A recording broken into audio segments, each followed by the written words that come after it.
সময়টা 2013 সালের 26 মে। পড়ন্ত বিকেল। স্বাভাবিকভাবে আর 5টা দিনের মতো সেদিনের বিকেলটিও। রৌদ্রতাপে পিচ ঢালা রাস্তায় মানুষের চলাফেরা যেন নিত্যদিনের মতো। কিছুটা এগিয়ে যেতেই রাস্তার মাঝে একটি ভিড় দেখা যাচ্ছিল, আর ধীরে ধীরে উৎসুক জনতা এক এক করে সেই ভিড়ের মাঝে সামিল হতে লাগলো। সময়ের সাথে সাথে ভিড় বাড়তে থাকে, আর সেই ভিড়ের মাঝেই সবাই আবিষ্কার করে স্কুল ইউনিফর্ম পরা 16-17 বছর বয়সী এক কিশোরকে, যে কিনা রাস্তার মাঝে অচেতন অবস্থায় পড়ে আছে। অনেকেই মনে করে ছেলেটি হয়তো রোদের প্রচণ্ড তাপে মাথা ঘুরে পড়ে গিয়েছে। 2-1 ব্যক্তি ছেলেটির শরীরে হাত রেখে বুঝতে পারে যে ছেলেটি আসলে আর বেঁচে নেই। বিষয়টি নিশ্চিত হতে কয়েকজন ছেলেটির গলায় হাত দিয়ে এবং কবজি পরীক্ষা করে দেখে, অর্থাৎ নাড়ি পরীক্ষা করে দেখে ছেলেটি সত্যিই মারা গিয়েছে। নিথর দেহ নিয়ে সে রাস্তার এক পাশে পড়ে আছে। ছেলেটির মৃত্যু নিশ্চিত হওয়ার পর উপস্থিত জনতার মাঝে কেউ একজন পুলিশে ফোন করে। যথারীতি কিছুক্ষণ পরে পুলিশ চলে আসে। তারা এসেই উৎসুক জনতার ভিড় সরিয়ে দিয়ে চারিদিকে আইনি প্রক্রিয়ায় ঘিরে ফেলে এবং ছেলেটির শার্ট প্যান্টের পকেট চেক করতে থাকে, এতে করে যদি ছেলেটির কোনো পরিচয় বা ঠিকানা পাওয়া যায়। কিন্তু অনেক খোঁজাখুঁজির পরেও ছেলেটির ব্যাগ থেকে উত্তরবঙ্গের কোনো একটা জেলার একটি ঠিকানা ছাড়া আর কিছুই পাওয়া যায় না। এরপর পুলিশ লাশটিকে ময়না তদন্তের জন্য, অর্থাৎ পোস্টমর্টেমের জন্য বাংলাদেশের স্বনামধন্য একটি মেডিকেল কলেজে পাঠিয়ে দেয়। কিছুক্ষণের মধ্যে যথারীতি লাশটি মেডিকেলে পৌঁছে যায়। সেখানে থাকা একজন চিকিৎসক লাশটিকে শেষবারের মতো পরীক্ষা করে এবং একটি স্ট্রেচারে করে মর্গে পাঠিয়ে দেন। অল্প কিছু সময়ের মাঝেই ডোম চলে আসে। ডোম ছিল মধ্যবয়স্ক একজন পুরুষ, মাথায় কাঁচা পাকা চুল আর মুখে চাপ দাঁড়ি। সেই মুহূর্তে সে নেশায় একদম বুঁদ হয়েছিল। ডোমরা সাধারণত এমনই হয়ে থাকে, লাশ কাটার আগে তাদের প্রচুর পরিমাণে নেশা করতে হয়। ডোম পোস্টমর্টমের জন্য রেডি হয়, কিন্তু কর্তব্যরত চিকিৎসক তখনও অনুপস্থিত। মেডিকেলের একজন স্টাফ এসে তাকে খবর দিয়ে যায় ডাক্তারের আসতে একটু দেরি হবে। ডোম অনেক এক্সপেরিয়েন্সড হবার ফলে সে ডাক্তারকে ছাড়াই লাশ কাটা শুরু করবে বলে ভাবে, আর সাথে এও ভাবে যে লাশের অর্গ্যানগুলো কেটে আলাদা করে রাখলে ডাক্তার সাহেব পরে এসে স্বল্প সময়ে সেগুলো দেখে নিয়ে কাজ শেষ করতে পারবে। এই ভেবে সে লাশ কাটতে শুরু করে দিল। লাশ কাটার এক পর্যায়ে গলার মাঝ বরাবর একটা অংশ কাটার পর সেই ডোম সেখানে একটি পাথর দেখতে পেল। রক্ত লেগে থাকার কারণে পাথরের রং বোঝা যাচ্ছিল না, বিধায় সে পাথরটি নিয়ে পাশে থাকা বালতির ভেতরে, অর্থাৎ বালতির পানিতে ধুয়ে দেখল যে নীল রঙের একটি পাথর।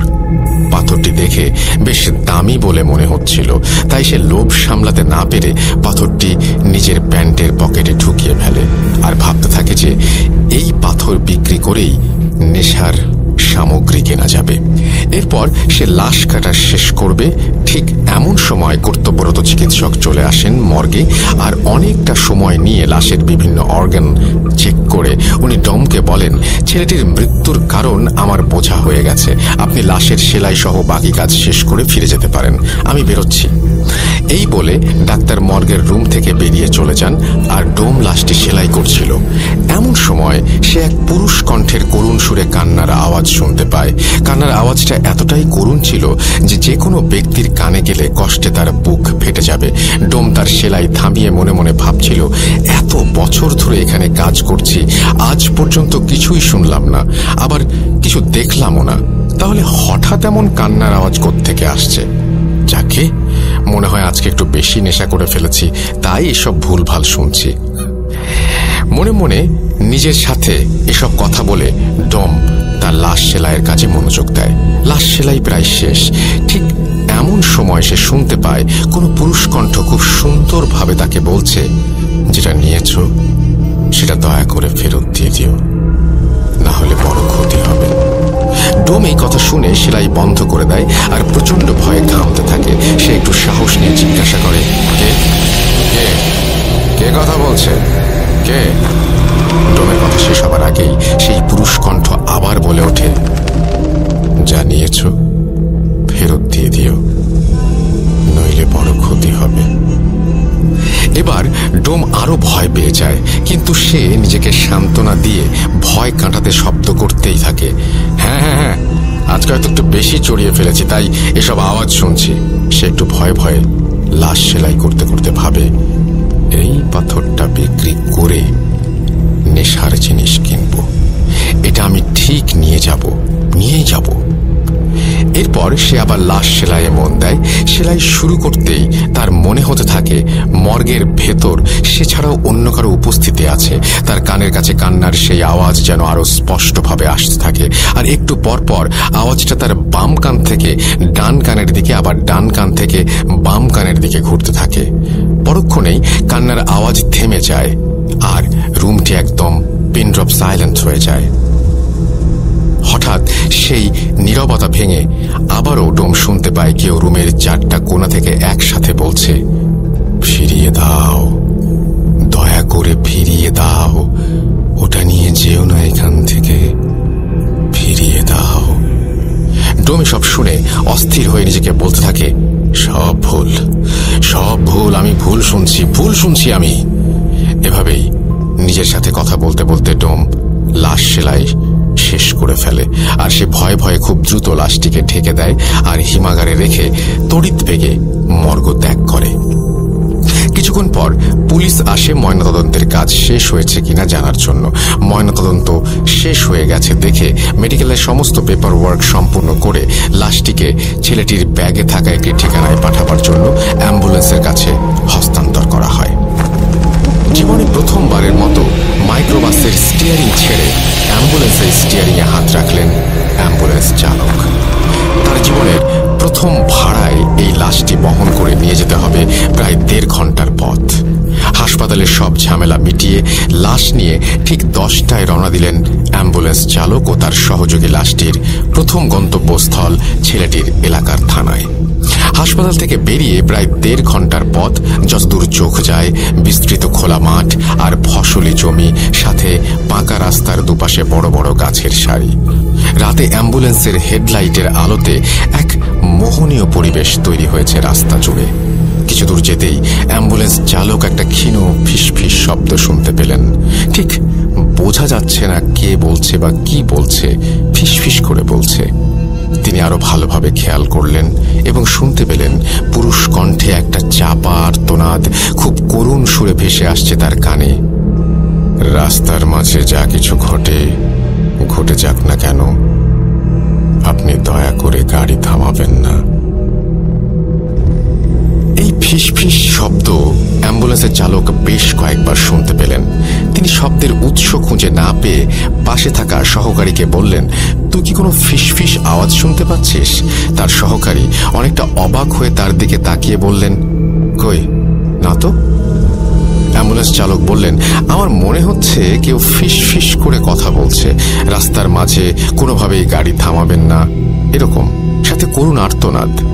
এটা শুনে সহকারী বললেন, ভাই, এই রাতে নির্জন রাস্তায় বাতাসের শব্দ ছাড়া আর কিছুই নাই। আপনি নতুন নতুন অ্যাম্বুলেন্স চালাচ্ছেন, তাই হয়তো মনের ভুলে এই সব শব্দ শুনছেন। আমি তো কিছুই শুটি নাই, এটা হয়তো আপনার মনের ভুল। আপনি নিশ্চিন্তে গাড়ি চালান, কোনো সমস্যা নেই, মাত্র তো এইটুকু পথ। সহকারীর কথা শুনে অ্যাম্বুলেন্স চালকও মনের ভুল ভেবে আবার স্বাভাবিকভাবে গাড়ি চালানো শুরু করেন।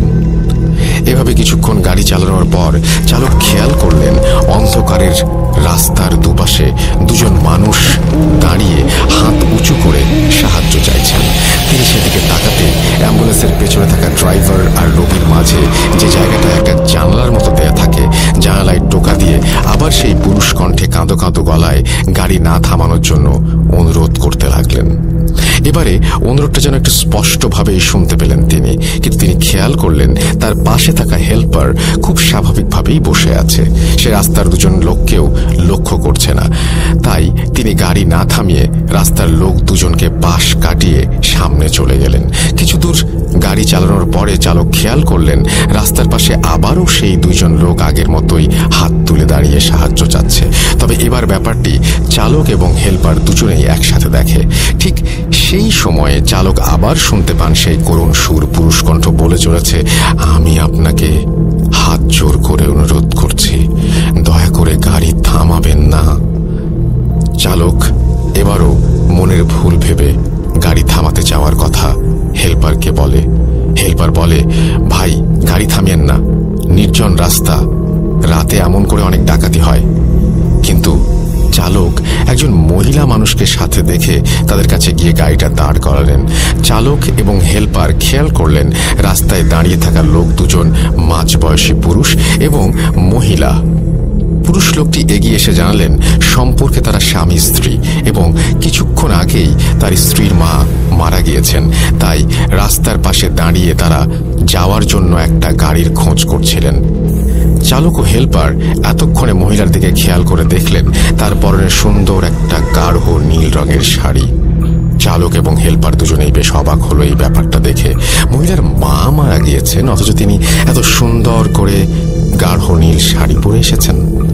এবার পুরুষ লোকটি বললেন, ভাই এই মুহূর্তে একটা জরুরি কাজের জন্য আমি তার সাথে যেতে পারছি না, তাই দয়া করে আপনি ওকে পৌঁছে দিন, ভাড়া যত লাগে আপনাকে দেব। চালক তখন বললেন, কিন্তু সমস্যা হলো অ্যাম্বুলেন্সের সামনে তো কোনো জায়গা নেই, আর পেছনে একটি লাশ। লোকটি চালকের কথা শেষ না হতেই বলে উঠলেন, আরে সমস্যা নেই, ও লাশের সাথে যেতে পারবে, ওর মা মারা গিয়েছে, এখন ওর মনের ভেতরে আর ভয় ডর বলতে কিছু নেই, আপনি দয়া করে ওকে নিয়ে যান। হেলপার নেমে পেছনের দরজা খুলে দিলেন এবং মহিলা গাড়িতে উঠে বসলেন। লোকটাও ভাড়া মিটিয়ে উল্টো পথে হাঁটা শুরু করল। চালক আবার অ্যাম্বুলেন্স চালাতে শুরু করলেন। এভাবে কিছুক্ষণ গাড়ি চালানোর পর চালক এবং হেলপার গাড়ির পিছনে একটা ধস্তাধস্তির শব্দ শুনতে পেলেন। মনে হচ্ছে পেছনে দুজন লোক গাড়ির মাঝে কিছু একটা নিয়ে কাড়াকাড়ি করছে। গাড়িটা যেন ধস্তাধস্তির কারণে একটু দুলছে এদিক ওদিক। সাথে সাথে চালক আবার শুনতে পেল সেই করুণ শব্দ। সেই পুরুষ কণ্ঠে আবারও কাঁদো কাঁদো গলায় কেউ বলে চলেছে, এ আপনি কাকে গাড়িতে ওঠালেন, দয়া করে গাড়ি থেকে নামিয়ে দিন, মহিলাকে নামিয়ে দিন। এত করুণ সুরে কাঁদতে কাঁদতে বলা হলো কথাটা যে উপেক্ষা করতে পারল না চালক। তখনও গাড়ির ভেতর হালকা ধস্তাধস্তির শব্দ হয়েই চলেছে। এর মাঝেই রাস্তার পাশে গাড়ি থামিয়ে দিলেন তিনি। গাড়ি থামিয়ে দেওয়ার সাথে সাথেই পেছনের ধস্তাধস্তির শব্দটাও থেমে গেল। ঠিক তখনই পেছন থেকে রাগান্বিত কণ্ঠে মহিলাটি বলে উঠলেন, কি ব্যাপার, আপনি গাড়ি থামালেন কেন? চালক আমতা আমতা করে কিছু বলতে যাবেন, ঠিক সেই সময় মহিলা আরো ক্ষিপ্ত হয়ে বললেন, আপনাকে বললাম না আমার মা মারা গেছেন, তারপরেও আপনি এমন করে গাড়ি থামিয়ে রেখেছেন, দ্রুত চলুন। গাড়ি চালানো শুরু করার পরে আবার সেই ধস্তাধস্তির শব্দ। এক পর্যায়ে মহিলা পেছন থেকে বলে উঠলেন, গাড়ি থামান, আমি এখানে নেমে যাব। মহিলার কথা শুনে চালক গাড়ি থামিয়ে দিলেন। চালক এবং হেলপার অবাক হয়ে খেয়াল করলেন রাস্তার দুপাশে কোনো বাড়ি ঘর নেই, দুপাশে শুধুই ফসলি জমি। হেলপার নেমে পেছনের দরজাটা খুলে দিতেই মহিলা গাড়ি থেকে নেমে মুহূর্তেই রাস্তার পাশে থাকা ফসলি জমির অন্ধকারে মিলিয়ে গেলেন। এরপর তারা গাড়ি নিয়ে কোনো ঝামেলা ছাড়াই মাঝরাতে ছেলেটির এলাকার থানায় পৌঁছালেন এবং সেই থানায় পুলিশের সাহায্যে তারা লাশ নিয়ে ছেলেটির বাড়িতে গেলেন। এবার গাড়ির দরজা খুলে তারা যখন লাশটি নামাতে গেল তখন দেখল লাশের ডান পা থেকে তাজা রক্ত ঝরছে। সেই রক্ত দিয়ে অ্যাম্বুলেন্সের স্ট্রেচার ভিজে চুইয়ে পড়েছে অ্যাম্বুলেন্সের মেঝেতে। সবাই ঘটনাটা দেখে রীতিমতো অবাক, কারণ ছেলেটি মারা গেছে অনেক আগে। মৃত্যুর এতটা সময় পর এমনিতেই একটা মৃতদেহের রক্ত জমাট বেঁধে যায়, সেখানে মৃতদেহ থেকে এমন তাজা রক্ত পড়া সত্যি ভয়ঙ্কর এবং প্রায় অসম্ভব একটা ব্যাপার। তারা রক্তের উৎস খুঁজতে গিয়ে দেখল লাশের ডান পায়ের উরুর কাছে গোল করে একটা ক্ষত। দেখে মনে হচ্ছে অনেক সময় যোগ রক্ত চুষে খেলে যেমন হয়, ক্ষতটি ঠিক তেমনই একটি ক্ষত। আর তখনও সেখান থেকে তাজা রক্ত ঝরেই চলেছে। লাশকে গোসল করিয়ে কাফন পরিয়ে জানাজা শেষ করে মাঝরাতেই কবর দেওয়ার জন্য কবরস্থানে নিয়ে যাওয়া হয়। যেহেতু রাতেই কবর দেওয়া হবে তাই চালক এবং হেলপার চিন্তা করলেন কবরটা দিয়েই যায়।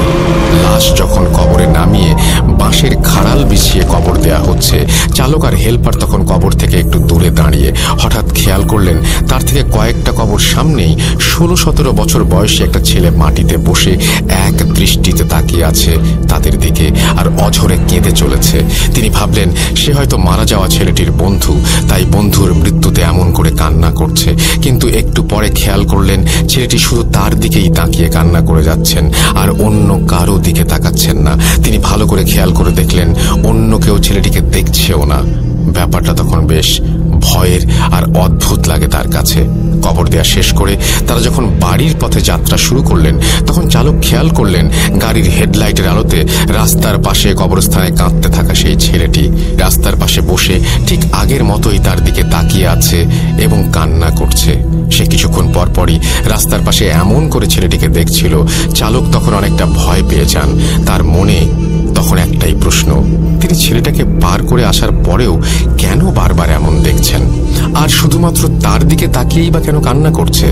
এসব ভাবতে ভাবতে কিছু দূর এগিয়ে আবার দেখেন ছেলেটি রাস্তার পাশে তার দিকে তাকিয়ে কান্না করছে। চালক আবার ছেলেটির দিকে তাকাতেই হেল্পার চিৎকার দিয়ে ওঠে। হেল্পারের চিৎকার শুনে সামনে তাকাতেই চালক দেখে অপর দিক থেকে একটা দ্রুত গতিতে মালবাহী ট্রাক ছুটে আসছে। কিছু বুঝে ওঠার আগেই এসে সজোরে ধাক্কা দেয় অ্যাম্বুলেন্সটাকে। অ্যাক্সিডেন্টের সাথে সাথে জ্ঞান হারিয়ে ফেলেন অ্যাম্বুলেন্সের চালক এবং হেল্পার। কিন্তু জ্ঞান হারানোর কয়েক মুহূর্ত পরেই আবার তাদের জ্ঞান ফিরে আসে। চালক এবং হেল্পার দেখতে পান তাদের কিছুই হয়নি। একটু আগে যে ট্রাকের সাথে অ্যাক্সিডেন্ট করলো তার কোনো চিহ্নও নেই, আর এই সব কিছু একদম ঠিকঠাক আছে। একটু পর নিজেকে স্বাভাবিক অবস্থায় ফিরিয়ে এনে একটু ভয়ে ভয়ে চালক আবার গাড়ি চালাতে শুরু করলেন। আবারও একটু দূরে এসে তিনি খেয়াল করলেন আবারও সেই ছেলেটি রাস্তার পাশে বসে তার দিকে তাকিয়ে আছে, আর একটানা কান্না করেই চলেছে। ছেলেটির দিকে তাকাতেই তারা আবার আগের মতো করে অ্যাক্সিডেন্ট করলো। আবার কয়েক মুহূর্তের জন্য জ্ঞান হারানোর পর জ্ঞান ফিরে দেখেন সবকিছু ঠিক এবং স্বাভাবিক। এবার চালক হেল্পার প্রচন্ড রকমের ভয় পেয়ে যান। গাড়ির চালক আস্তে আস্তে গাড়ি চালানো শুরু করেন। কিছুক্ষণ বেশ স্বাভাবিকভাবে আসার পর দুজনে খেয়াল করেন রাস্তার পাশে বিশাল এক গাছের ডাল ভেঙে পড়ে আছে তাদের অ্যাম্বুলেন্সের সামনে। এটা দেখে দুজনেই অ্যাম্বুলেন্স থেকে নেমে দৌড় দেয় সামনের দিকে। একটু সামনেই তারা দেখতে পায় একটা চায়ের দোকান, আর দোকানে কয়েকজন লোক বসে চা খাচ্ছে। তারা সেদিকে দৌড়ে গেলে লোকগুলো উঠে দাঁড়ায়। চায়ের দোকানি তাদের বলে, আপনারা রাস্তার মাঝে গাড়ি রেখে এভাবে দৌড়ে আসছেন কেন? অ্যাম্বুলেন্স চালক তখন বলেন, দেখলেন না আমাদের গাড়ির উপর একটা গাছ ভেঙে পড়লো। চায়ের দোকানি সহ সবাই, অর্থাৎ বাকি সবাই তখন অবাক হয়ে তাদের দিকে তাকিয়ে আছে। দোকানি বলে, কোথায় গাছের ডাল ভেঙে পড়েছে? সবকিছু তো ঠিকই আছে।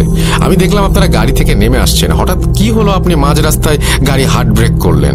তারপর দুজন গাড়ি থেকে নেমে সোজা আমাদের দিকে দৌড় দিয়ে আসলেন। এই কথা শুনে চালক এবং হেল্পার দুজনেই পেছনের দিকে তাকিয়ে কোথাও কোনো গাছের ডালের চিহ্ন দেখতে পেল না। ফাঁকা রাস্তার মাঝে তাদের গাড়ি দাঁড় করানো। তারা বাকি রাতটা ভয়ে ভয়ে এই চায়ের দোকানেই কাটিয়ে সকালে চলে গেল। চালক অ্যাম্বুলেন্স চালানোর প্রথম দিনই এমন এক ভয়ঙ্কর অভিজ্ঞতার কারণে সেদিন বাড়ি ফিরে এই অ্যাম্বুলেন্স চালানোর চাকরি বাদ দিয়ে দিলেন। কিন্তু ঘটনা যেন তখনও তার পিছু ছাড়ছে না। তিনি প্রায় প্রতি রাতে একটা অদ্ভুত স্বপ্ন দেখতে শুরু করেন। তিনি স্বপ্নে দেখেন একজন 50 ব্যক্তি তার কাছে এসে সেদিন রাতে গাড়ি থামিয়ে সেই মহিলাকে গাড়িতে তোলার ব্যাপারে খুব রাগান্বিত হয়ে অভিযোগ জানাচ্ছেন। কেন সেদিন রাতে এতবার বলার পরেও সে গাড়ি থামিয়ে ওই মহিলাকে গাড়িতে তুললেন, এটা বারবার জানতে চাচ্ছেন। এই বৃদ্ধ লোকটাকে তিনি এর আগে কোথাও দেখেননি বা চেনেন না। এরপর একটা পর্যায়ে গিয়ে দেখলেন লোকটা তাকে একটা অজানা জিনিস ফিরিয়ে দেওয়ার জন্য অনুরোধ জানাচ্ছেন। তার একটু পরেই অ্যাম্বুলেন্স চালকের ঘুম ভেঙে যায়। তিনি এই স্বপ্নের কোনো ব্যাখ্যা বুঝতে পারেন না। তিনি প্রথম দিন এটা স্বাভাবিকভাবেই মেনে নিলেন। এত কিছু ঘটে গেল গত রাতে, তাই হয়তো এমন হয়েছে এটা ভাবলেন।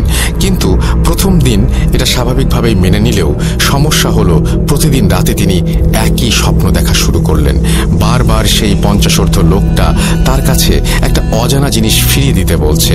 প্রায় 2 সপ্তাহ ধরে এই স্বপ্নের কোনো কুল কিনারা করতে না পেরে তিনি অনেকটা বাধ্য হয়ে সেই ছেলের বাড়িতে চলে যান। সেদিন রাতে যে বাড়িতে তিনি লাশ নামিয়ে দিয়েছিলেন সেই বাড়িতে গিয়ে দেখতে পান ছেলের বাবা মারা গিয়েছেন এবং তাকেও তার ছেলের পাশে কবর দেয়া হয়েছে। তিনি আশেপাশের কয়েকজনকে তার স্বপ্নে দেখা বৃদ্ধটির চেহারার বর্ণনা দিলেন, এমন কাউকে তারা দেখেছে কিনা। সবাই তাকে হতাশ করে দিয়ে বলে এমন কাউকে তারা কোনো দিন দেখেনি। সেখানে কোনো তথ্য না পেয়ে তিনি আবার বাড়িতে ফিরে আসেন, কিন্তু স্বপ্নের সেই লোক তার পিছু ছাড়ে না। তাই তার সাথে ঘটে চলা ঘটনার ব্যাখ্যা এবং ঘটনাগুলোর রহস্য উন্মোচনের জন্য মরিয়া হয়ে ওঠেন তিনি। এর পরিপ্রেক্ষিতেই সে যত দ্রুত সম্ভব সেই মেডিকেলে আসার জন্য রওনা হন। মেডিকেলে পৌঁছাতে পৌঁছাতে অনেকটা রাত হয়ে গিয়েছিল। সে মেডিকেলে এসে যে ডাক্তার সেই ছেলের পোস্টমর্টম করেছিল তাকে খুঁজতে শুরু করেন। ডাক্তারকে খুঁজে পাওয়ার পর ডাক্তার কিছুটা ব্যস্ত থাকায় তাকে বাইরে গিয়ে অপেক্ষা করতে বলেন। ডাক্তার বাইরে এসে তাকে কি হয়েছে জিজ্ঞেস করতেই সে ডাক্তারের পেছনের দিকে অবাক চোখে তাকায়, আর কিছু বলার আগেই অজ্ঞান হয়ে মাটিতে লুটিয়ে পড়ে। ডাক্তার এই আকস্মিক দৃশ্য দেখে থমকে যান এবং আশেপাশের লোকজন ডাকতে শুরু করেন তাকে সাহায্য করার জন্য। লোকজন ডাকার জন্য ডাক্তার যখন এদিক ওদিক দেখছিলেন তখন পেছন দিকে চোখ পড়তেই তিনি দেখেন খাকি কাপড় পরিহিত একজন মধ্যবয়সী লোকও অজ্ঞান হয়ে পড়ে আছে। ডাক্তার আশেপাশের লোকজন এবং হাসপাতালের স্টাফদের সাহায্যে তাদের দুজনকে ভেতরে নিয়ে শুইয়ে দেন। ঘটনা 3। ঘণ্টাখানেক পর অ্যাম্বুলেন্স চালকের জ্ঞান ফিরে আসে এবং অনেকটা উত্তেজিত হয়ে সে ডাক্তারের কাছে গিয়ে তাকে জিজ্ঞেস করে, ওই লোকটিকে, আপনার পেছনে যে লোকটি দাঁড়িয়েছিল সেই লোকটি কোথায়? ডাক্তার তার কথা বুঝতে না পেরে তাকে জিজ্ঞেস করে সে কোন লোকটির কথা বলছে। প্রত্যুত্তরে অ্যাম্বুলেন্স চালক ডাক্তারকে বলে তার পেছনে যে লোকটি খাঁকি কাপড় পরে দাঁড়িয়েছিল সেই লোকটি কোথায়। ডাক্তার কিছুটা অবাক হন, কেননা অ্যাম্বুলেন্স চালক এবং সেই খাঁকি কাপড় পরিহিত লোকটি কখনোই একজন আরেকজনের পরিচিত নন। এই বিষয়ে তিনি নিশ্চিত ছিলেন, কেননা খাঁকি কাপড় পরিহিত লোকটাকে তিনি চিনতেন আর ভালো করেই জানতেন সে সবসময় নেশাগ্রস্ত থাকে। কিন্তু তবুও অ্যাম্বুলেন্স চালক কেন বারবার সেই লোকটাকে এত মরিয়া হয়ে খুঁজছে? ডাক্তার তার সব চিন্তা ভাবনাকে মনের মধ্যে লুকিয়ে রেখে অ্যাম্বুলেন্স চালকটিকে সেই খাঁকি কাপড় পরিহিত লোকটার বিছানার কাছে নিয়ে যান এবং জিজ্ঞেস করেন সে এই বিছানায় শুয়ে থাকা লোকটির কথাই জিজ্ঞেস করছিল কিনা। উত্তরে অ্যাম্বুলেন্স চালক হ্যাঁ বলেন এবং সেই লোকটির দিকে এক দৃষ্টিতে তাকিয়ে থাকেন এবং লোকটির পরিচয় জানতে চান। ডাক্তার তাকে জানায় বিছানায় পড়ে থাকা লোকটি এই হসপিটালের ডোম। ডাক্তার কোনো কিছু বুঝতে না পেরে অ্যাম্বুলেন্স চালককে সবকিছু খুলে বলার অনুরোধ করেন। অ্যাম্বুলেন্স চালক ডাক্তারকে কিছু বলতে যাওয়ার আগেই বিছানায় শুয়ে থাকা ডোমের জ্ঞান ফিরে আসে। ডোমের জ্ঞান ফিরে আসার সাথে সাথে সে অ্যাম্বুলেন্স চালকের দিকে তাকিয়ে অবাক প্রশ্ন করতে থাকে সে কে এবং কেনই বা সে বারবার তার স্বপ্নে আসে। ডোমের কথা শুনে অ্যাম্বুলেন্স চালক এক প্রকার বাকরুদ্ধ হয়ে যান। কিছু সময় পর সে নিজেকে স্বাভাবিক অবস্থায় ফিরিয়ে এনে অনেকটা বিরক্তি নিয়ে ডোমকে সেই একই প্রশ্নগুলো করতে শুরু করে। তাদের কথোপকথন শুনে ডাক্তার একরকম বোকা বনে যায়। অ্যাম্বুলেন্স চালক তখন ডোমকে প্রশ্ন করে সে কেন বারবার রাস্তায় গাড়ি থামাতে নিষেধ করেছিল। অ্যাম্বুলেন্স চালকের কথা শুনে ডোম রীতিমতো উত্তেজিত হয়ে যায় এবং সে অ্যাম্বুলেন্স চালককে উল্টো প্রশ্ন করে বসে। ডোমের প্রশ্ন ছিল কেন সে বারবার সেই পাথরটি ফিরিয়ে দিতে বলছিল। ডোমের কথা শুনে অ্যাম্বুলেন্স ড্রাইভার তাকে বলে, পাথর? কোন পাথর? কিসের পাথর? আমি কোনো পাথরের কথা জানি না। আপনি আমাকে কি যেন বলছিলেন তার কোনো কিছুই আমি বুঝতে পারছিলাম না, আমার মাথায় ঢুকছিল না। ডোম এবং অ্যাম্বুলেন্স চালকের কথা শুনে ডাক্তার এবারে ডোমকে সবকিছু খুলে বলার অনুরোধ করেন। ডোম তখন অ্যাম্বুলেন্স চালককে উদ্দেশ্য করে বলতে থাকেন 2 সপ্তাহ আগে হাসপাতালে 16-17 বছর বয়সী একটি ছেলে আসে, অর্থাৎ তার লাশ আসে। সেদিন আপনার আসতে একটু দেরি হয়। আমি একাই সেই লাশটি কাটা শুরু করি, কেননা আমার এর আগে 200-র ওপর লাশ কাটার অভিজ্ঞতা আছে। লাশটি কাটতে কাটতে যখন আমি লাশের গলার দিকে কাটা শুরু করি তখন আমি গলার ভেতর শক্ত একটা কিছু পাই। জিনিসটা কি তা দেখার জন্য আমি সেটি পানি দিয়ে ভালোভাবে ধুয়ে পরিষ্কার করি এবং দেখি জিনিসটি ছিল ছোট একটি পাথর যার রং ছিল নীল। পাথরটি দেখে আমার কাছে অনেক দামি মনে হয়েছিল আর তাই আমি পাথরটি নিজের কাছে রেখে দেওয়ার সিদ্ধান্ত নেই। যেহেতু মাঝে মাঝে আমি একটু নেশা করি তাই পাথর বিক্রি করে আমার অনেক দিনের নেশার টাকা হয়ে যেতে পারে ভেবে মনে মনে খুশি হচ্ছিলাম। কিন্তু পাথরটি নেয়ার পর থেকেই আমি শুনতে থাকি একটি পুরুষ কণ্ঠ আমাকে কান্না জড়িত কণ্ঠে পাথরটি ফিরিয়ে দিয়ে যেতে বলছে। নেশার ঘরে থাকায় এসব আমি পাত্তা দেয়নি। লাশ ঘাস কাটা শেষে বাড়ি ফিরে আসার সময় একটি স্বর্ণের দোকানে যাই পাথরটি বিক্রি করার জন্য। ভেবেছিলাম পাথরটির দাম হয়তো 30 থেকে 40,000 টাকা হবে, কিন্তু স্বর্ণের দোকানে যাওয়ার পর স্বর্ণকার আমাকে পাথরটির জন্য 5,000 টাকা দিতে চান। পছন্দ মতো দাম না পাওয়ায় আমি বাড়ি ফিরে এসে পাথরটি আমার ড্রয়ারে রেখে দেই। পরের দিন আমি অন্য আরেকটি স্বর্ণের দোকানে যাই এবং সেখানেও পাথরটির জন্য 5,000 টাকা দিতে চাই। এবারে আমি অন্য কোনো কিছু না ভেবে পাথরটি বিক্রি করে দেই 5,000 টাকাতেই। পাথরটি বিক্রি করে মনে মনে কিছুটা খুশি হই, কেননা সেই মুহূর্তে 5,000 টাকাই আমার জন্য অনেক টাকা ছিল। পাথর বিক্রি করে সেই টাকা থেকে আমি বাসায় আবার 300 টাকা খরচ করি এবং বাসায় এসে ঘুমানোর আগে আমার ড্রয়ারে 4,700 টাকা রেখে দেই। পরের দিন সকালে আমি যখন বাইরে যাওয়ার জন্য ড্রয়ার খুলে টাকা নিতে যাই, তখন আমি দেখি ড্রয়ারে কোনো টাকা নেই, আর টাকার জায়গায় সেই নীল পাথরটি রাখা। এই দৃশ্য দেখে আমি প্রচন্ড রকমের অবাক হয়ে যাই এবং পাথরটি কিভাবে আমার ড্রয়ারে ফিরে এলো এটি নিয়ে ভাবতে থাকি। কিন্তু আমার মাথায় কোনো কিছুই আসছিল না, কেননা পাথরটি আমি নিজে না নিয়ে এলে কোনোভাবেই এখানে আসার সম্ভাবনা নেই। তবুও আমার স্ত্রীকে ডেকে জিজ্ঞেস করি কেউ এসে পাথরটি দিয়ে গিয়েছিল কিনা। পরক্ষণেই আবার মনে পড়ে আমি তো কাউকেই আমার বাসার ঠিকানা দেইনি, তাহলে এই পাথরটি কেউ এসে কিভাবে দিয়ে যাবে। এসব ভাবতে ভাবতে আমি আবার পাথরটি বিক্রি করতে আগের স্বর্ণের দোকানে যাই। স্বর্ণের দোকানে যাওয়া মাত্রই স্বর্ণকার এবং দোকানের অন্য লোকজন আমাকে একরকম বেঁধে ফেলে। আমি তাদের কাছে কারণ জিজ্ঞাসা করলে তারা বলে আমি নাকি গতকাল রাতের বেলা তাদের দোকানের সামনে গিয়ে স্বর্ণকারকে ফোন দেই এবং তাকে পাথরটি ফিরিয়ে দিতে বলি, এবং পাথর ফিরিয়ে না দিলে আমি নাকি দোকান ভাঙচুর করব হুমকি দেই।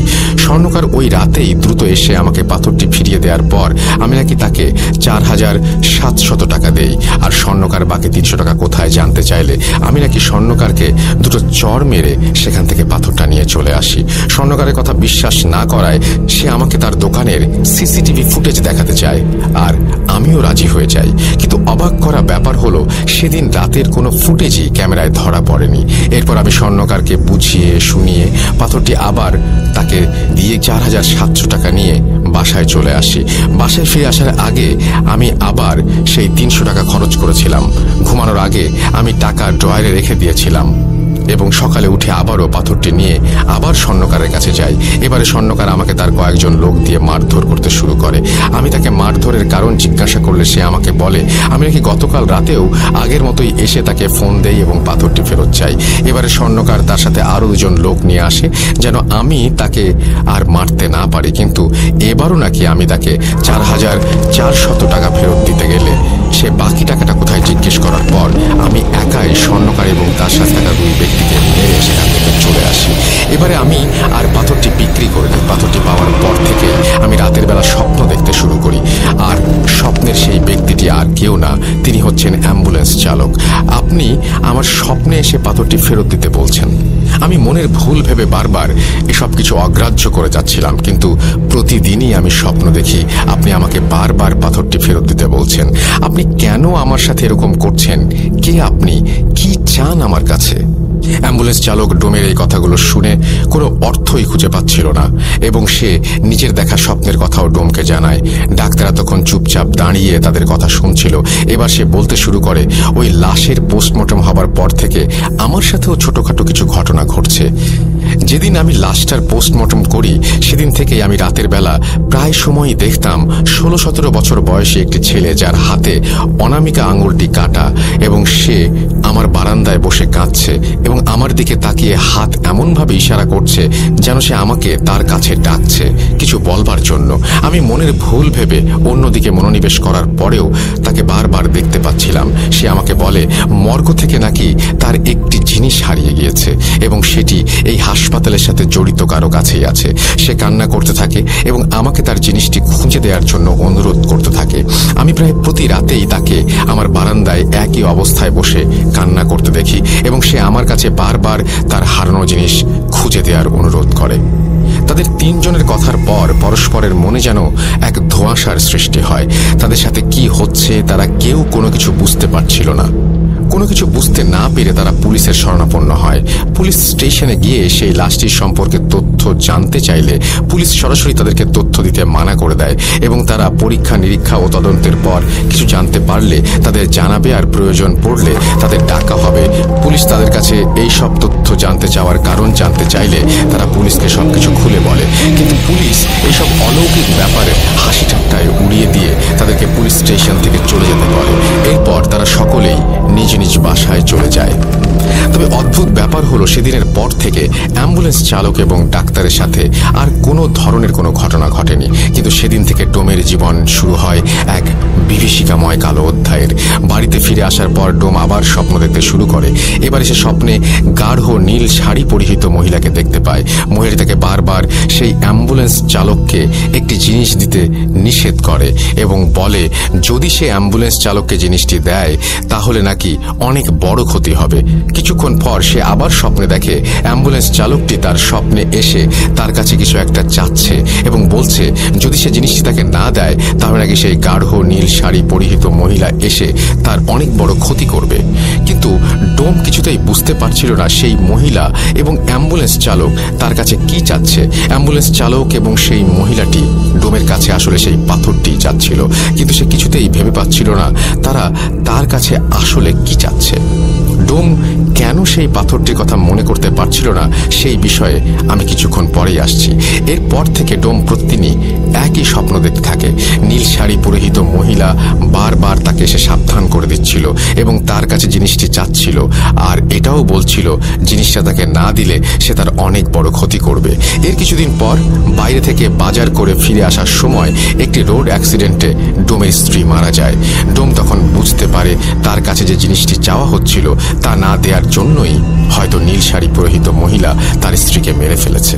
ডোমের স্ত্রী মারা যাওয়ার পর তার স্ত্রীর জানাজা পড়িয়ে দাফন করা হয়। কিছুদিন পর ডোমের স্ত্রীর কুলখানির দিন রাতে স্বপ্নে দেখে সেই শাড়ি পরিহিত মহিলাটি তার কাছে এসে জিনিসটি চাচ্ছে এবং বলছে এখনো সময় আছে, জিনিসটা আমাকে দিয়ে দে।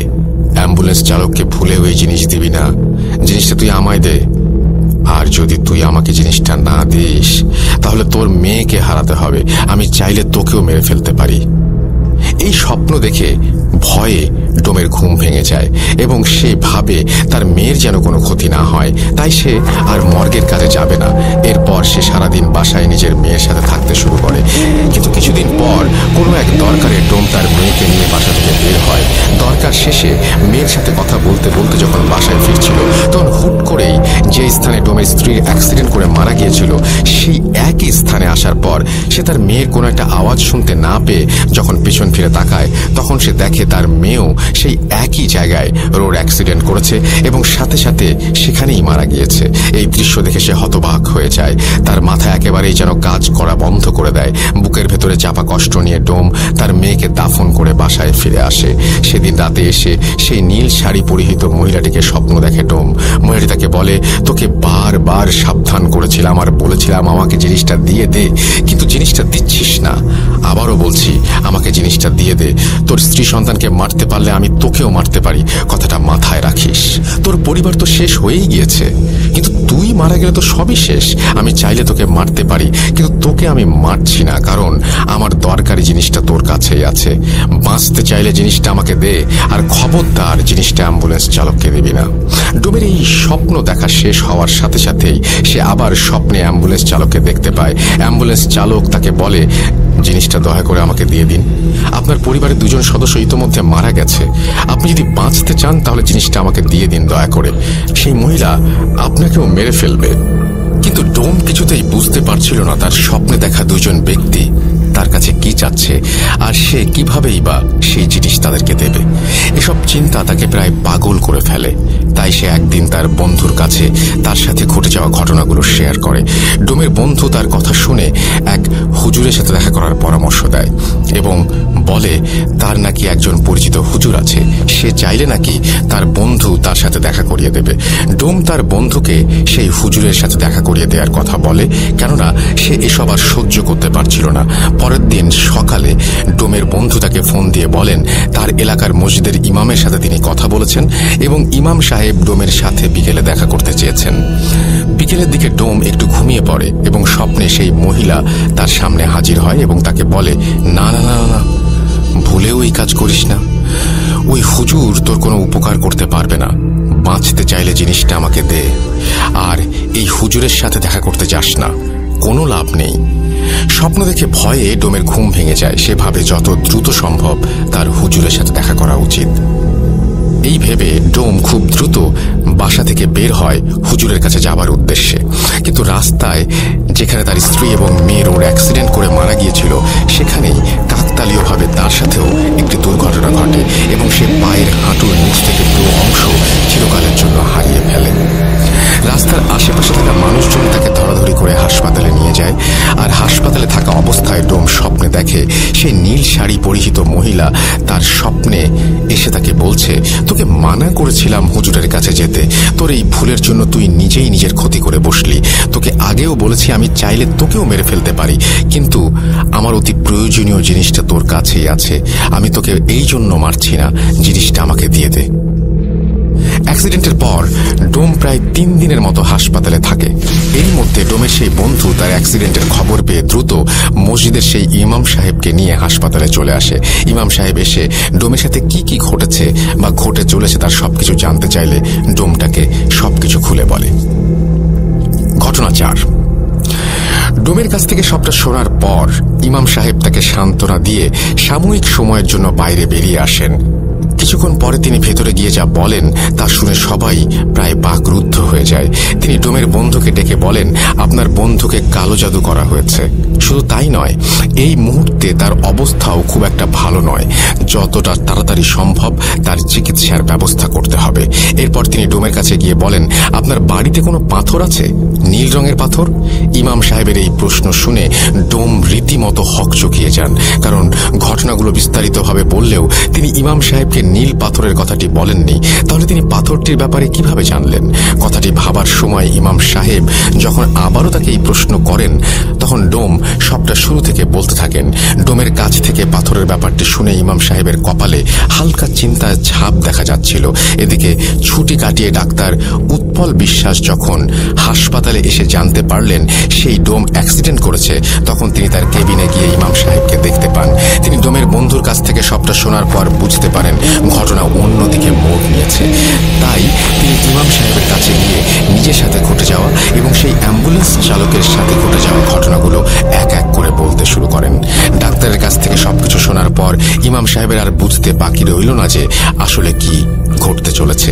তাই তিনি আর দেরি না করে ডাক্তারের পারমিশন নিয়ে ডোমকে বাড়িতে নিয়ে যান। তিনি যখন ডোমের ঘরে পা রাখেন, ঠিক তখনই তিনি বুঝতে পারেন সেই বাড়িতে ঢুকতে অদৃশ্য কোনো একটি শক্তি তাকে বাধা দিচ্ছিল, যেটা কিনা তার থেকেও অনেক শক্তিশালী।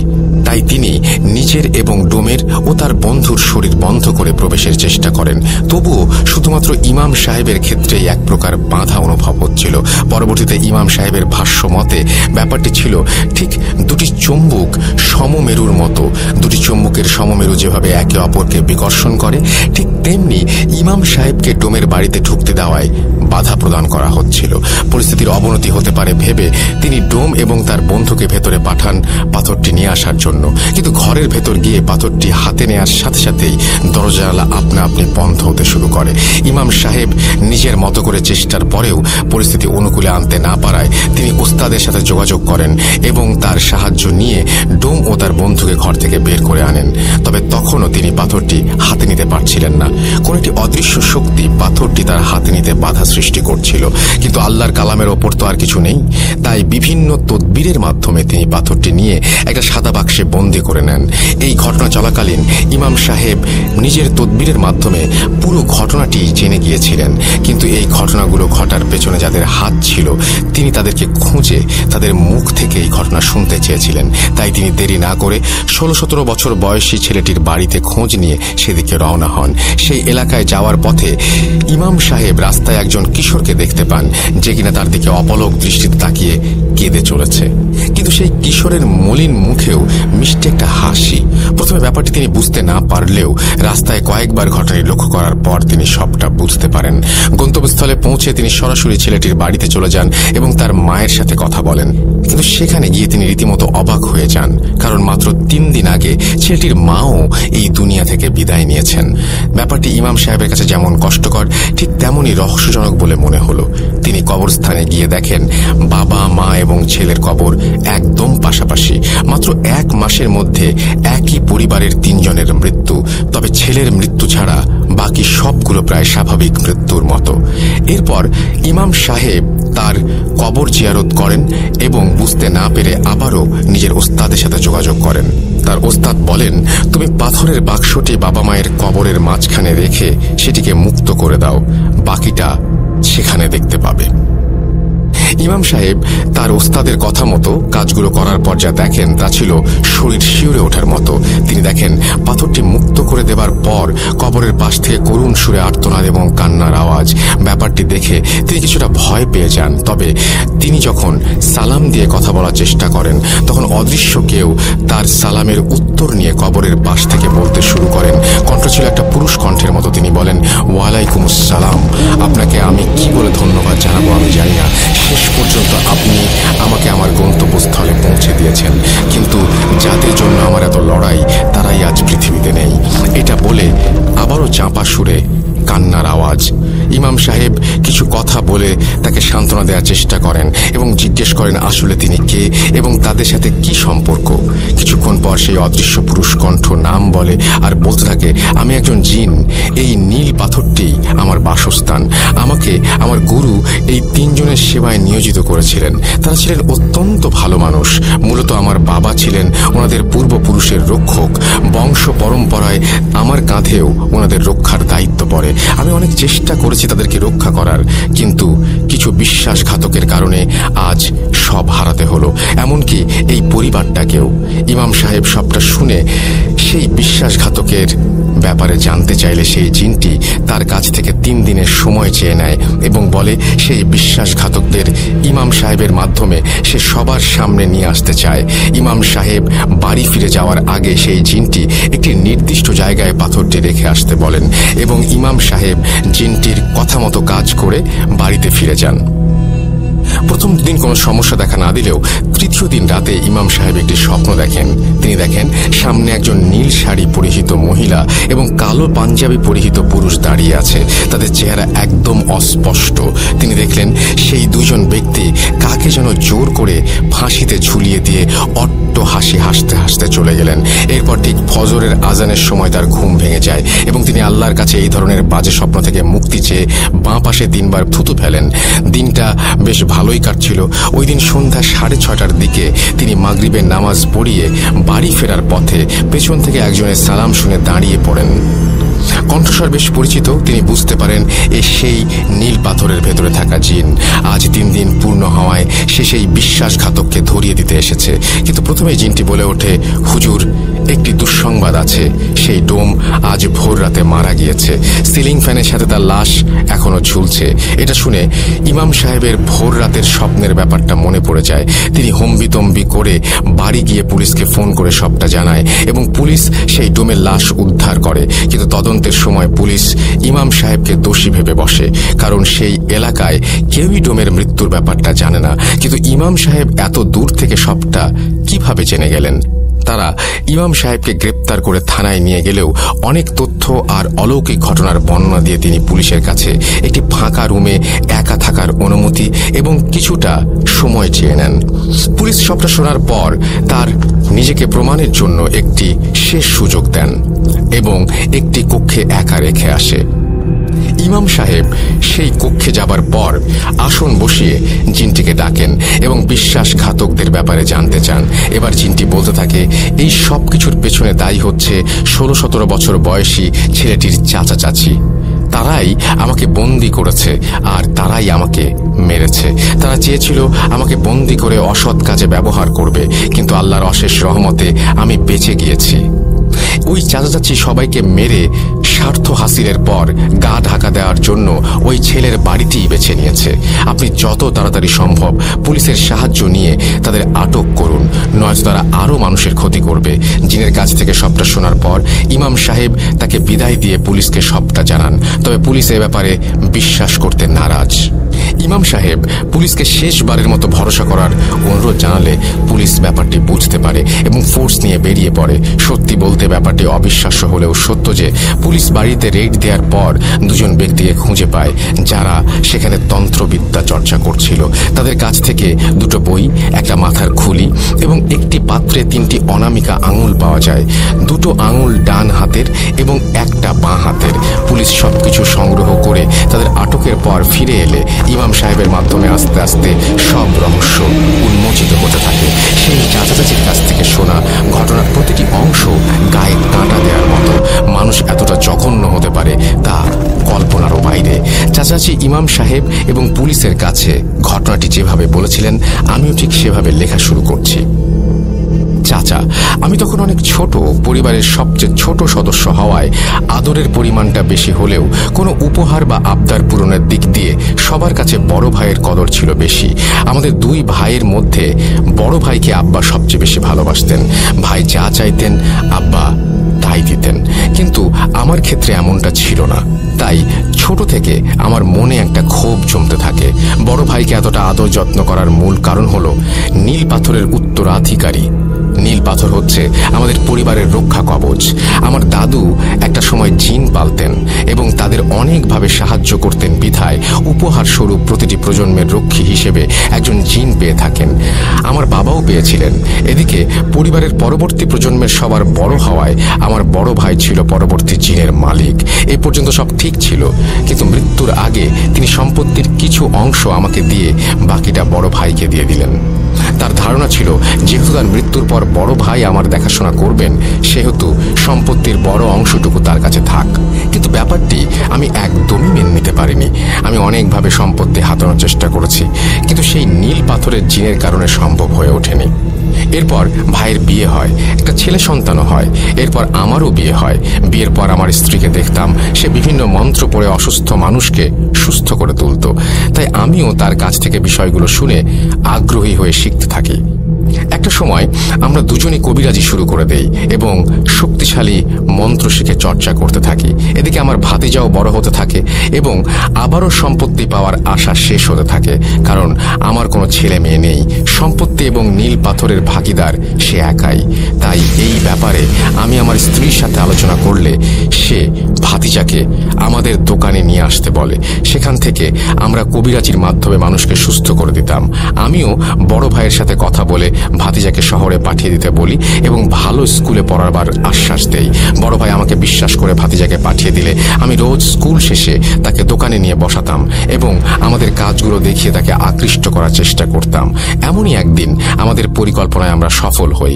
আমার ভাতিজা মন্ত্র পাঠ করে অলৌকিকভাবে মানুষকে সুস্থ করার বিষয়ে অনেকটা আগ্রহী হয়ে যায় এবং আমাদের কাছে কবিরাজি শিখতে চায়। এটাই ছিল আমাদের মোক্ষম সুযোগ। কাজ শেখানোর নাম করে কিছুদিন পর আমরা তাকে নিয়ে 3 দিনের জন্য গোসল করতে মানা করে দেই এবং ঘরের লাইট বন্ধ করে দরজা আটকে বসে থাকতে বলি, আর ওর বাবা মায়ের সাথে কথা বলতে মানা করে দেই। আমাদের মূল উদ্দেশ্য ছিল ওর ওপর জিনের আসর করিয়ে ওর নামের সম্পত্তিগুলো অন্যদের নামে লিখিয়ে নেয়া। কিন্তু 3 দিন কেটে যাওয়ার পরেও আমাদের তন্ত্রবিদ্যায় কোনো কাজই হচ্ছিল না। এটা দেখে আমরা দুজন বেশ অবাক হয়ে যাই। আমরা বিষয়টি ভেবে কোনো কুল কিনারা করতে পারছিলাম না, কারণ এই নিয়মে চললে জিনের আসর থেকে বাঁচা সম্ভব নয়। তাহলে ও কিভাবে বেঁচে গেল? এটা ভাবতে ভাবতেই আমার মনে একটা প্রশ্ন জাগে, আচ্ছা নীল পাথরটা ওর কাছে নেই তো? কথাটি ভেবে আমার বুকটা কেঁপে ওঠে। তাই পরের দিন সকালে ও স্কুলে চলে গেলে আমি আর আমার স্ত্রী পুরো ঘর তন্ন তন্ন করে খুঁজে ওর আলমারির উপরে একটা বাক্সে নীল পাথরটা খুঁজে পাই। ব্যাস, আর কি চাই? এতদিনে আমাদের সব স্বপ্ন, সব ইচ্ছে পূরণ হতে চলেছে। মনে মনে কথাগুলো ভাবতে ভাবতেই আমি পাথরটি নিয়ে বেরিয়ে পড়ি। এরপর প্রায় 1 সপ্তাহের চেষ্টায় আমরা পাথরটির ভেতরে থাকা জিনকে কাবু করতে সক্ষম হই এবং তাকে নিজের বশে এনে কুফরি করতে করতে রক্ষক থেকে ভক্ষকে পরিণত করে দেই।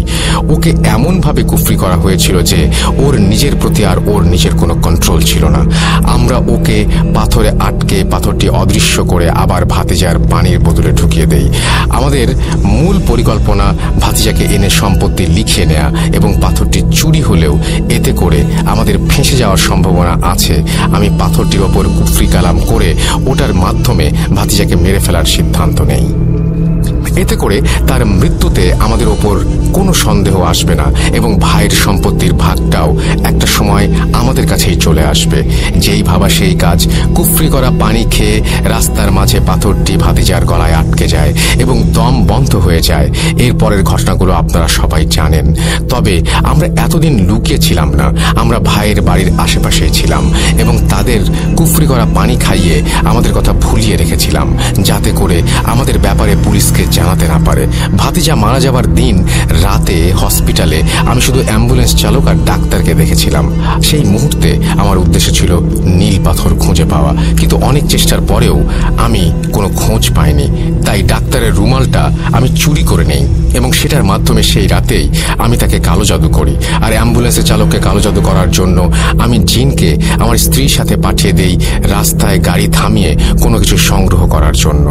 সেই রাতে অ্যাম্বুলেন্সের চালক যে দুজনকে দেখেছিল তাদের মধ্যে নীল শাড়ি পরা মহিলাটি ছিল আমার স্ত্রী, আর পুরুষ বেশে ছিল একজন জিন, যেটা তাকে দ্রুত সময় রাস্তা পার করতে সাহায্য করছিল। ওই দিনই আমার স্ত্রী কোনো এক বইয়ে পড়েছিল, যদি একই পরিবারের সকলের মৃত্যুর পর ছেলেদের ডান হাত এবং মেয়েদের বাম হাতের অনামিকা আঙুল কেটে নিয়ে আসা হয় তাহলে ক্ষমতা দ্বিগুণ বেড়ে যাবে। তাই ওই রাতে আমার স্ত্রী অ্যাম্বুলেন্সের পেছনের থেকে চালকের শার্টের একটা অংশ, ভাতিজার ডান হাতের অনামিকার আঙুল আর ডান পায়ের রক্ত নিয়ে আসে। এরপর আমরা একে একে ডাক্তার এবং অ্যাম্বুলেন্স চালককে কালো জাদু করি। কালো জাদুর মূল উদ্দেশ্য ছিল যখন কারো সাথে কথা বলবো তখন তাদের মাধ্যমে আমরা সেই ব্যক্তির সব তথ্য সংগ্রহ করতে পারবো। এটাকে আমরা নীল পাথর খোঁজার একটি মাধ্যম বানিয়ে ফেলেছিলাম। এভাবে অনেক চেষ্টা করে প্রায় 2 সপ্তাহ পর অ্যাম্বুলেন্স চালক মেডিকেলে আসে এবং ডাক্তারের সাথে কথা বলে। তখন ডোমের সাথে তাদের দেখা হয় এবং সেই সময় আমি জানতে পারি ডোম নীল পাথরটি চুরি করেছে। তাই ওই দিনের পর ডাক্তার এবং অ্যাম্বুলেন্স চালকের ওপর থেকে কালো জাদুর প্রভাবটি কাটিয়ে ডোমের ওপর জাদু করা হয় পাথরটা ফিরিয়ে আনার জন্য। কিন্তু এখানে একটি সমস্যা দেখা দেয়। ভাতিজার মৃত্যুর পর জাদুর প্রভাব কেটে যাওয়ায় নীল পাথরে থাকা জিনটি নিজের ক্ষমতা ফিরে পায়, কিন্তু তার পক্ষে একা চলাচল করা অসম্ভব ছিল। তাই আমি যখনই ডোমের স্বপ্নে গিয়ে পাথর ফিরিয়ে দেওয়ার কথা বলতাম তখন পাথরের ওই জিনটি অন্য রূপ ধরে তার কাছে গিয়ে পাথর ফিরিয়ে দিতে মানা করত। স্বপ্নে বারবার পাথরের কথা উল্লেখ করা হতো ঠিকই, কিন্তু ঘুম ভাঙার পর নীল পাথরের জিনের প্রভাবে স্বপ্নের সব কথা মনে থাকলেও পাথরের কথাটা মনে থাকতো না। আমরা তাকে অনেকভাবে ভয় দেখিয়ে তার স্ত্রী মেয়েকে মেরে এবং তাকে নানা রকমের হুমকি দিয়েও পাথরটি নিতে চেয়েছিলাম, কিন্তু সফল করতে পারিনি। এভাবে আমরা যখন সফল হতে পারছিলাম না তখন শক্তি বৃদ্ধির জন্য আমরা আমার ভাবিকে মারার সিদ্ধান্ত নেই। আমার ভাইকে মেরেছিলাম অনেক আগেই। পাথরের খোঁজ করতে অনামিকা আঙুলের প্রয়োজন অনুভব করায় আমার বড় ভাইকে আগেই সরিয়ে দিয়েছি। এবার পাথরটা নিজের কাছে আনার জন্য শেষ ব্যক্তি ছিল ভাবি। তাই একদিন সুযোগ বুঝে আমাদের পোষা জিনের মাধ্যমে ভাবিকেও সরিয়ে দেই এবং বাঁ হাতের অনামিকা আঙুলটি কেটে নিই। আমরা প্রতিটা অনুষ্ঠানে উপস্থিত থাকতাম যেন কেউ আমাদের সন্দেহ না করে, আর আঙুল নেয়ার পর এমনভাবে প্রলেপ লাগিয়ে দেয়া হতো সেটা খালি চোখে দেখলে কেউ ধরতে পারবে না। এভাবে আমরা আমাদের স্বার্থ হাসিলের একদম শেষ পর্যায়ে চলে এসেছিলাম এবং সেই বাড়িতেই থাকতে শুরু করেছিলাম। তবে এই বাড়িতে থাকার ব্যাপারটি কেউ জানতো না। এত চেষ্টার পরেও শেষ মুহূর্তে নীল পাথর থেকে জিন মুক্ত হয়ে যাওয়ার কারণে সব গোলমাল হয়ে যায়। পাথরটি খুঁজে পেতে শেষবারের মতো চেষ্টা করতে বসেছিলাম ঠিকই, কিন্তু ধর্মের কাছে আমরা হার মেনে যাই। এটা ছিল সেই ছেলেটির চাচা চাচির দেয়া বয়ান এবং ঘটনার চতুর্থ এবং শেষ অংশ। কিন্তু সবচেয়ে আশ্চর্যের বিষয়, মাত্র 2 দিনের মাথায় জেলের ভেতর তাদের দুজনকে মৃত অবস্থায় পাওয়া যায়। ভেতরে গিয়ে দেখা যায় তাদের দুজনেরই মাথা বাদে শরীরের প্রত্যেকটি অঙ্গ মুচড়িয়ে উল্টো করে রাখা। এই অলৌকিক ব্যাপারটা এবং একই পরিবারের 3 জনের রহস্যজনক মৃত্যুর খবরটা প্রকাশ পাওয়ার আগ মুহূর্তে তাদের দুজনের মৃত্যু পুলিশকে নাড়া দিয়ে দেয়। কারণ জেলে থাকা অবস্থায় দুজনের আকস্মিক মৃত্যুর দায়ভার তাদের ওপরেই বর্তায়। তাই নিজেদের সেফটির জন্য তারা এটিকে সুইসাইড বলে চালিয়ে দেয়। ঘটনাটি মূলত এইটুকুই ছিল।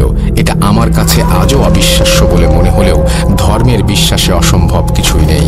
আমি উৎপল ভাইয়ের কাছ থেকে ঘটনা শোনার পর সেই হুজুরের সাথে দেখা করেছি এবং অ্যাম্বুলেন্স চালকের সাথেও ফোনে কথা বলেছি, তাই একটু হলেও ভরসা করতে পারি। আর হ্যাঁ, আপনাদের জন্য আরও একটা সারপ্রাইজ আছে। নীল পাথর থেকে জিন মুক্তির পর সেই জিন উপহার হিসেবে হুজুরকে পাথরটা দিয়ে গিয়েছে। হুজুরের কাছে এখনো সেই পাথরটি আছে। আমি যখন হুজুরের সাথে দেখা করতে গিয়েছিলাম তখন তিনি আমাকে পাথরটি দেখিয়েছিলেন।